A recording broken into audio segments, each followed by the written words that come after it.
ఓం మహాగణాధిపతయే నమః. ఓం గురుభ్యో నమః. ఓం శ్రీమాత్రే నమః. మనం ఈరోజు అందరినీ పట్టి పీడిస్తున్నటువంటి అంశం ఏమిటి అంటే అప్పులు, రుణము, రోగము, శత్రుత్వాలు. ఈ మూడిటి నుంచే మనిషి విముక్తిని కోరుకుంటాడు. ఎప్పుడు కూడా అబ్బా రుణాలు ఉండకూడదండి, నా రుణాలు తీరిపోవాలనుకుంటూ ఉంటాడు. అది కుటుంబ సభ్యులతో కలిసినటువంటి రుణం కావచ్చు, లేదా మనం అప్పులు చేస్తూ ఉంటాం. ఒక హోమ్ లోనో, లేదా బిజినెస్ లోనో, హ్యాండ్ లోనో. ఇటువంటివి క్లియర్ అవ్వాలంటే హోరా జ్ఞానం బాగా తెలియాలి.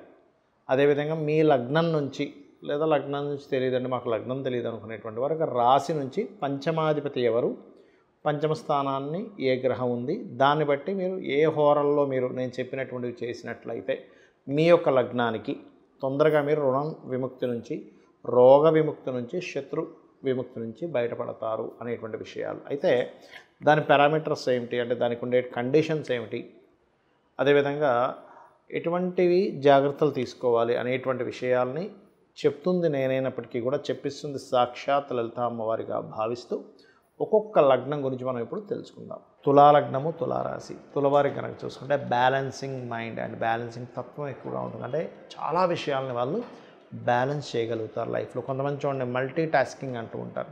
కొంతమంది ఒక పని చేయడానికే వాళ్ళు కంగారు పడిపోతుంటారు. కానీ ఏమిటి నాలుగు పనులు ఎలా చేస్తున్నాడు అనిపిస్తుంటుంది. అంటే వాళ్ళకి ఆ బ్యాలెన్సింగ్ తెలుసు వాళ్ళకి. అయితే మీకు ప్రధానంగా ఈ పంచమ స్థానం అనేటువంటిది కుంభం అవుతుంది, 6వ స్థానం అనేటువంటిది మీనం అవుతుంది. కాబట్టి మీనరాశిలో ఏవైనా గ్రహాలు ఉన్నట్లయితే వాటికి సంబంధించిన దానములు ఇవ్వండి. తద్వారా మీరు రుణరోగ శత్రువుల నుంచి బయటపడతారు. అలాగే కుంభంలో కుంభ అధిపతి శని కాబట్టి ఇక్కడ మీరు శని హోరల్లో అయితే ఆ శని ఎలా ఉన్నాడో చూసుకోవాలి. శని అన్నారు కదండి, శని చేసుకుంటాడు కదా, శని పాపగ్రహాలతో ఉన్నాడు అప్పుడు దాన్ని వదిలేసేయండి. మరి పంచమంలో ఏ గ్రహం లేదండి అప్పుడు ఎలాగా అన్నప్పుడు భాగ్యంలోకి వెళ్ళండి. అంటే బుధ హోరల్లో చేసుకోవడం. అలాగదండి బుధ రాశుల్లో కూడా కుజుడు కేతువు కూర్చున్నారు. ఇక్కడ శని రాశులనేమో మరొక రాహు కూర్చున్నాడు. మరి ఏమిటన్నప్పుడు లగ్నాన్ని తీసుకోండి. అంటే ఏమిటి 3 ఆప్షన్స్ ఉంటాయి, లగ్నము, పంచమము, భాగ్యము. ఇప్పుడు మీకు ఉదాహరణకి పంచమం ఫస్ట్ ప్రియారిటీ ఇవ్వాలి.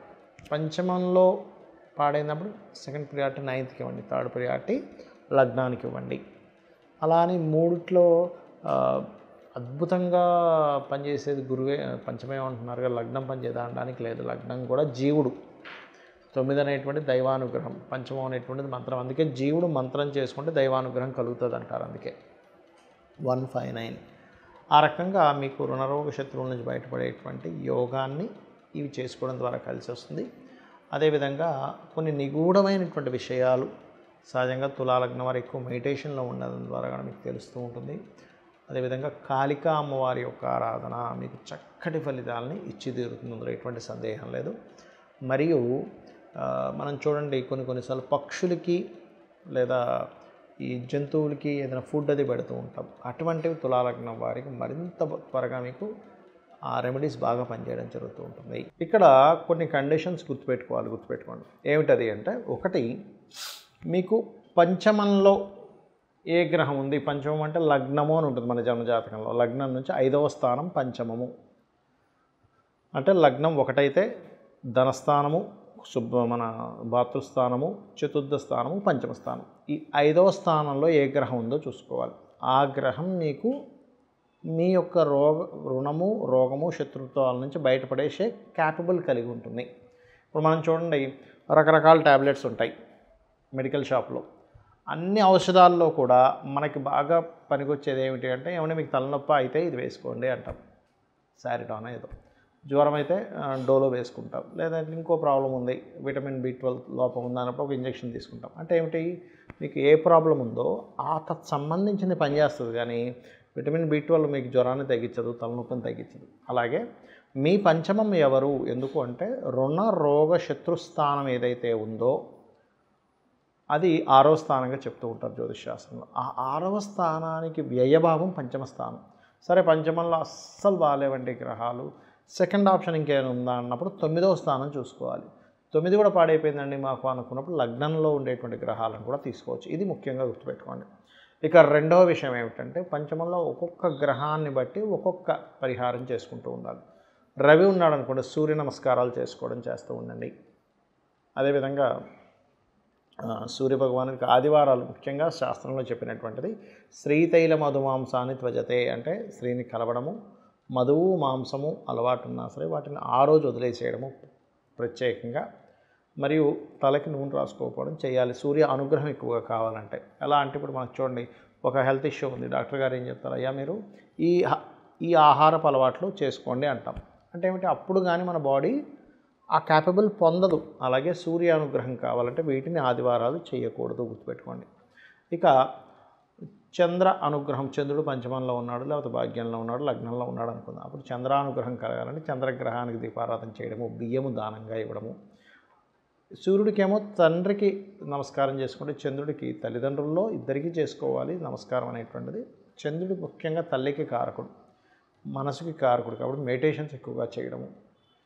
అదేవిధంగా గోవులకి ప్రత్యేకంగా మీరు బియ్యపు పిండి తినిపించడం చేయాలి.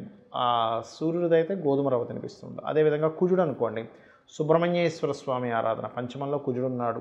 మీకు ఉదాహరణకి అంటే పంచమం రుణరోగ శత్రుస్థానాలను తగ్గించేదన్నాం కదా, హనుమాత్ ఆరాధన, సుబ్రహ్మణ్యేశ్వర స్వామి ఆరాధన, అందులో ముఖ్యంగా కుజహోరల్లో చేయండి. ఈ రవిహోర చంద్రహోరల్లో ఇందాక నేను చెప్పినట్టుగా రవి పంచమంలో ఉన్నా, లేదా పంచమాధిపతి రవి అయినా, లేదా చంద్రుడు పంచమంలో ఉన్న పంచమాధిపతి చంద్రుడైనా, ఈ హోరా ఎలా చూసుకోవాలి అంటే, మీకు ప్లానెటరీ టైమ్స్ అని చాలా యాప్స్ ఉన్నాయి మనకి ప్లే స్టోర్లోకి వెళ్తే, అందులో హోరా యాప్స్ అని కొడితే చాలా వస్తాయి. అందులో ప్లానెటరీ టైమ్స్ కొంతవరకు బాగుంటుంది. అది మీరు తీసుకొని ఇన్స్టాల్ చేసుకొని అది ఎప్పటికప్పుడు మీకు చెప్తూ ఉంటుంది, ఈ పలానా సమయం నుంచి ఈ సమయం వరకు పలానా హోరా ఉంది అని. ఆ రకంగా కనుక మీరు చూసుకున్నట్లయితే కూడా మీకు తొందరగా ఫలిస్తుంది. ఇక అదేవిధంగా ఈ గొడవలు ఏవైనా మనకి గెలవాలనుకున్నప్పుడు కూడా కుజహోర బ్రహ్మాండంగా పనిచేస్తుంది జనరల్గా కూడా.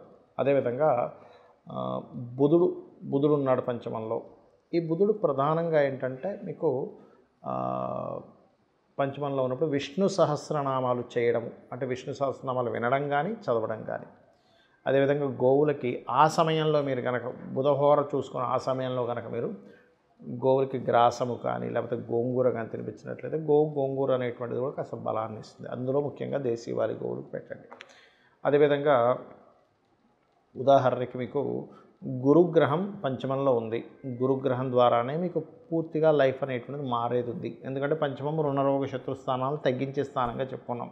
ఉపాసనా స్థానము మంత్రస్థానంగా అంటూ ఉంటారు పంచమ స్థానాన్ని. అయితే ఈ పంచమంలో గురువు ఉన్నాడు, దక్షిణామూర్తి స్తోత్ర పఠనం, గోవులకి అరటికాయలు తినిపించడం గురుహోరలో చేస్తూ ఉంటారు. ఇక శుక్రహోర ఫైనాన్షియల్ ఇంప్రూవ్మెంట్స్కి ఎక్కువగా కూడా చేస్తూ ఉంటారు. అలాంటి వారు ముఖ్యంగా మీరు శుక్రుడికి దీపారాధన చేయడము, అమ్మవారి ఆరాధన లలితా సహస్రనామాలు చదువుకోవడము, లేదు ఓం సంపత్కరీ సమారూఢ సింధుర వ్రజసేవితాయ నమ అనేటువంటి నామం చేస్తూ గోవులకి తీపి చపాతీలు అంటే తేనె పూసినటువంటి ఒక 3 చపాతీలు శుక్రవారం పూట కనుక తినిపించినట్లయితే కూడా శుక్ర బలము పెరుగుతుంది, రుణరోగ శత్రుత్వాలు తగ్గుతాయి, ధనము కూడా మీకు పెరుగుతుంది. ఇంకా అదేవిధంగా ముఖ్యంగా ఏంటంటే శనిహోర.